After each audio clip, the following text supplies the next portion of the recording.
নমস্কার বন্ধুরা, ছোট্ট ভিডিও নিয়ে চলে এলাম। তো ছেলে অফিস থেকে ফেরার পথে আমাকে ফোন করে বলল, মা তোমার তো শরীরটা ভালো না, তাহলে তুমি কিছু কি খাবে? আমি বললাম নিয়ে আয়, মন্দ হয় না। তো তাই জন্য ছেলে নিয়ে এসছে, যে তোমরা দেখতেই পাচ্ছ, মোমো, চিংড়ি মাছের চপ, ভেজিটেবিল চপ, আর এইখানে হচ্ছে ঝাল চাটনি, মিষ্টি চাটনি, আর এই যে স্যালাড।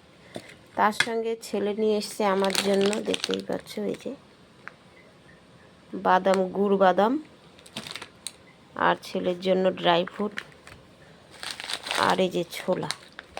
অফিসে বসে খাবে জন্য নিয়ে এসছে। বলছে মা এগুলো খেলে একটু খিদা কম লাগে, কারণ ও তো ডায়েট কন্ট্রোল করে, খাবার অল্প খায়। তো বললো যে মা তাহলে এটা নিয়ে আসি, ছোলা ভাজা নিয়ে আয়। তো এই যে ছোলা ভাজা, তাই তোমাদের সঙ্গে ছোট্ট ভিডিওটু শেয়ার করছি বন্ধুরা। আর আমি তো এত খাবার খেতে পারবো না। ছেলেকে বললাম তুই খা, বলছে না তুমি একাই খাও। তা আমি বললাম এত নিয়ে এলি কেন, আমি তো একা খেতে পারবো না। তো যাই হোক, ছেলেকে বলি বাবা আজকে খা, কিচ্ছু হবে না একটা দিন। তাই তোমাদের সঙ্গে ভিডিওটা শেয়ার করলাম বন্ধুরা। তোমাদের কেমন লাগলো অবশ্যই কমেন্ট করবে।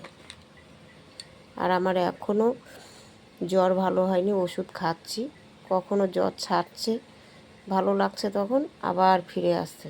তো ডাক্তার দেখে অনেক ওষুধপাতি নিয়ে এসেছি। এখন বসন্তকাল, চট করে আর রোগ যাচ্ছে না, তো শরীরটা ভালো না। আর কালকের থেকে আজকে একটু গলার এই যে সর্দি কাশিটা একটু কমেছে বন্ধুরা। আর এই যে আমাদের ভূতু সোনা, এই যে আমাদের ভূতু সোনা কী করছে, এই যে। তো বন্ধুরা, ভিডিওটা ভালো লাগলে অবশ্যই কমেন্ট করবে।